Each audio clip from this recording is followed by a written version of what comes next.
I'll tell you a story here, and for me that was very important part of leadership. And I spoke to you about man management. There was Sehwag batting with me in the middle, and we were chasing that night 320 where I took my shirt off. And I was very upset at lunch because England got 300, 325, and in those days, this was about 2002. You very rarely chased 325. It's not like modern day cricket where you just keep hitting, and the game has changed a lot. So I was walking down this long room at Lord's, and Sehwag was whistling behind me. He had his pack. He was that sort of a person. He was whistling behind me. So he turned up to me and in Hindi I abused him and said, "Ek to 325 banane dete, uske upar you think it's a joke." So he walks past me and said, "Skip, we're going to win this." I said, "Let's see." So we went. We started very well, both of us. And after 7 overs, we were about 70 for no loss. I was batting on 40 odd, and Sehwag was also batting. So Ronnie Irani, and many of you would have known in England, Ronnie Irani was bowling from this end. And I went up to Viru and said, we've got a good start. I think we can get this total, but don't get out. We've played the harder bowlers. There's a weaker bowler coming in. Let's just keep taking 6-7 runs and over, because that's what we need. He said, yeah, fine, no problem. So Ronnie runs up from this end. He hits the first ball over mid-off for a 4. So I was at the non-striker end. I went up to him, tapped and said, "Good shot. So we got 4 runs and over. Just keep rotating." He said, yes, no problem. So he goes back to his end. The next ball, Ronnie pitches it up. He hits it over the top, over mid-on. 1 bounce 4. So I again go up to him and said, well played, good shot. We've got 8. So you can still take single. He said, yes, no problem, singles. The next ball, Ronnie Irani pitches up. He sits down and sweeps right from the middle stump. It would have hit his pad. He was gone. It went for 4. I did not go up to him. And he did not even look at me because he understood. So he turned his face, took guard and batted again. The next ball, he again hit him over covers for 6. So there were 5 balls. He hit 5 boundaries. And the 6th ball, he took a single, and as he was walking past me and said, "I've taken a single."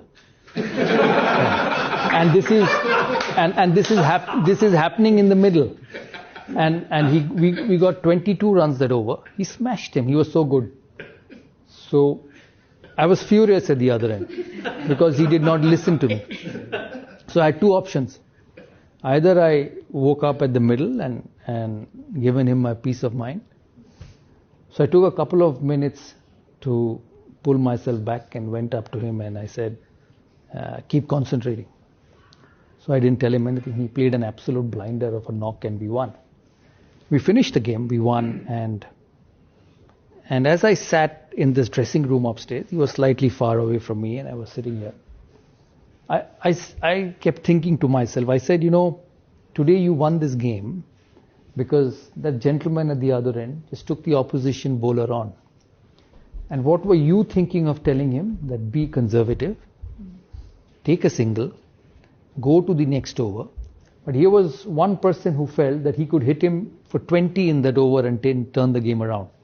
And I say this to all of you here because sometimes as a leader, when you work with different people, you have your own way of doing things, your own way of being successful, and you go and tell him, hey, this is the way I think is right. Let's do it. And we'll win that way. But there's the other person who's more talented, who's more gifted, who looks at things differently and probably has a better solution than you. And it was Sehwag that day who had a better solution than me. And it taught me a lot. We did win the game, but it made me a better captain. And a couple of days later, I met him at the breakfast. I said, why did you do this? So first question he asked me, are you angry on me? I said, I was, I'm not anymore. He said, good. I said, I told you to play singles. Why did you hit him? He said, I felt that was the best thing to do at that particular moment. He said that was the best thing I felt would win India the game at that particular moment. And it was such a lesson for me on captaincy. I said, I have a Sehwag who's different. I have a Dravid who's different. I have a Ganguly who's different and I have a Harbhajan Singh who's different. They can't play the same way. So if I have to be successful, I have to understand that they win cricket matches their way. And I have to let them do that. And I think a successful group, a successful entrepreneur, along with your aims and goals and objectives of wanting to be successful, don't forget this very simple line and solution in your journey is that everyone's different. And you cannot make everyone play the same way or everyone work the same way. As long as he delivers for you, as a leader, you need to have that a capability of adjustment in you.